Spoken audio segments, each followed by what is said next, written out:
Welcome to this text evidence session where I'll explore how to identify and effectively use text evidence to answer reading comprehension questions. My focus today will be on sixth grade reading passages and questions that simulate the STAAR test. I'll be using Easel by TPT, which is an online tool that's interactive, similar to the platform the STAAR test is on, and a notes page to demonstrate how the STAAR reading strategy can be used when testing online. To aid in your learning, free resources will be linked in the description. By following these strategies, you'll be better prepared to tackle the online STAAR test and sharpen your test-taking skills. So let's begin. We'll start by scanning the question and looking for if they're whole or part. What is the most likely reason the author wrote the story? So we're thinking about the story as a whole here. That's a whole question. Part B, which detail best supports the correct answer in part A? So we're going to come back through and look at just part of the text for that. Now we're going to target the text. Read all the text carefully. My lucky day. Joey was a diligent and hardworking student. Every morning he woke up at 5 o'clock to get to school before anyone else. He made it a point to arrive early so he could take his time getting ready for the day and ensuring that he had all his books and supplies for each class. But this morning was different. As Joey sat in the library, he grabbed his backpack, unable to shake the feeling that he had forgotten something. Oh no, my math homework, Joey thought to himself. I guess today is my lucky day. So now that we've read the text, and we're analyzing it, we can think, okay, well, this is a fiction text about a story about Joey and something he forgot. So now we're going to actively read and take notes and think about setting, character, problem, and solution. Joey was a diligent and hardworking student. Every morning he woke up at 5 o'clock to get to school before anyone else. He made it a point to arrive early so he could take his time getting ready for the day and ensuring that he had all his books and supplies for each class. But this morning was different. As Joey sat in the library, he grabbed his backpack, unable to shake the feeling that he had forgotten something. Oh no, my math homework, Joey thought to himself. I guess today is my lucky day. So if we're thinking about this text more specifically, the setting here is at school. The character is Joey.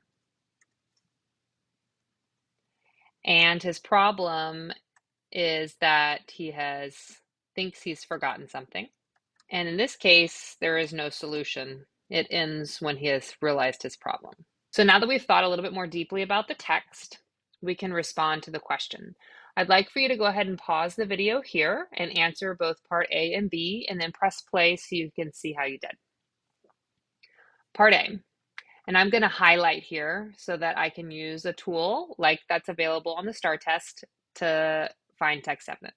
What is the most likely reason the author wrote the story? To share a fun journey before school.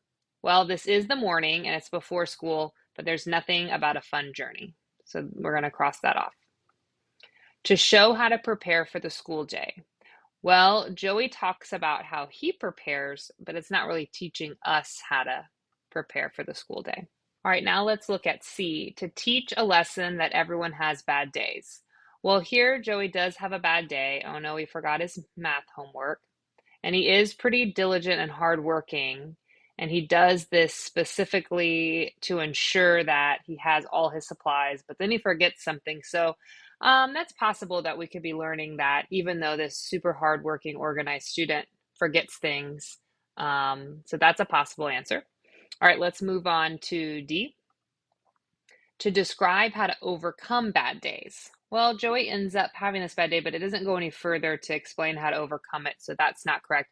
Okay, so our evidence is going to be pointing towards C here, that we're learning this lesson that even if we're really diligent and hardworking like Joey, it's possible to forget things. So the answer is C. All right, let's look at part B. Which detail best supports the correct answer in part A? So I'm going to go back to red here because that's what I was using. Okay, we're learning this lesson. So let's see what more specifically supports that we're teaching a lesson about everyone having bad days. A, but this morning was different. Okay, well, that doesn't really start talking about that yet. B, as Joey sat in the library, he grabbed his backpack, unable to shake the feeling that he had forgotten something. Okay, maybe that's possible because he did forget something, so we're kind of hinting at a bad day. And C, oh no, my math homework, Joey thought to himself. I guess today is my lucky day.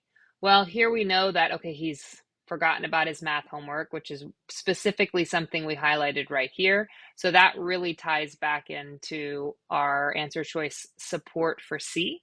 So our best answer here is going to be C. All right, let's try this again with a different passage. So let's start by scanning the questions.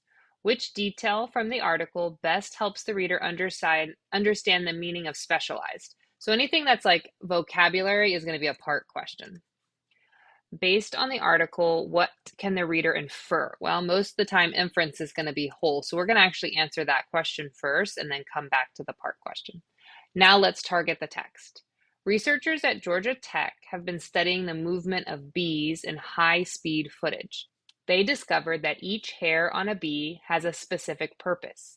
Bees have specialized hairs to transport and spread pollen from flower to flower. They even have hairs on their eyes. These hairs fit exactly 1 grain of pollen per hair. This specialized adaptation helps bees efficiently transfer pollen from one flower to another. All right, so after reading, now we analyze, we can tell that this is going to be a nonfiction story about bees. So this is something that's real. And so that means as we actively read again, we're going to think about who, what, when, where, and why. Researchers at Georgia Tech have been studying the movements of bees in high-speed footage. They discovered that each hair on a bee has a specific purpose. Bees have specialized hairs to transport and spread pollen from flower to flower. They even have hairs on their eyes. These hairs fit exactly 1 grain of pollen per hair. This specialized adaptation helps bees efficiently transfer pollen from one flower to another. So we can think about who this is about, and that's bees. What is it specifically about? Well, it's about this adaptation of hairs. When is this happening? Well, it doesn't really say, and I don't think that's super relevant for us understanding. Where is this happening? Well, this is the Georgia Tech, and why? And so it seems like this is an adaptation that has helped them be more efficient with pollen. So now we can go back and respond to these questions now that we've thought a little bit more deeper about the passage. Now go ahead and pause your video so you can answer both questions and then play to see how you did. So I'm going to go on to the whole question first, the second one about inferencing. Based on the article, what can the reader infer? This adaptation not only helps the bees, but helps the environment. Okay, well, it does talk about the adaptation, and this adaptation helps them transfer pollen from one flower to another. And I know from prior knowledge that if flowers are not pollinated, then they do not continue to grow or produce fruit. So I can probably infer that. So that's a possible answer. Bees need this adaptation to stay safe from predators. Well, it is an adaptation, but I do not see anything in here about predators, so we can scratch this off. C, hair is essential to the survival of bees' movement. Okay, well, it does talk about high-speed footage of their movement, but I don't see anything about how that's for their survival, so that is not correct. So our best answer choice here, based on the evidence, is A, that we can infer this is good for the environment. All right, now we're going to go back to the part question. So here it says, which detail from the article best helps the reader understand the meaning of specialized? So we're going to look back and look specifically at this sentence. Bees have specialized hairs to transport and spread pollen from flower to flower. So in this type of question, they're asking you what specific text evidence explains this word specialize. They discovered that each hair on a bee has a specific purpose. Bees have specialized hair to transport and spread pollen from flower to flower. You need to think about this word specialized. Okay, so does that discovering that each hair, Okay, well, that doesn't really explain anything about that word.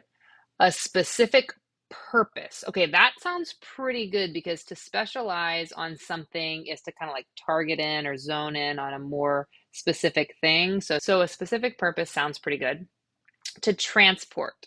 Well, that's about the pollen moving around, so that's not correct. Spread pollen from. Again, that's the movement of pollen, so that doesn't have a lot to do with the hairs. So we're going to cross it off. So really, this answer choice B has a specific purpose, best explains the meaning of specialized. So hopefully with careful practice, where you take advantage of what the actual passage is telling you, you can become more informed and confident with your answer choices.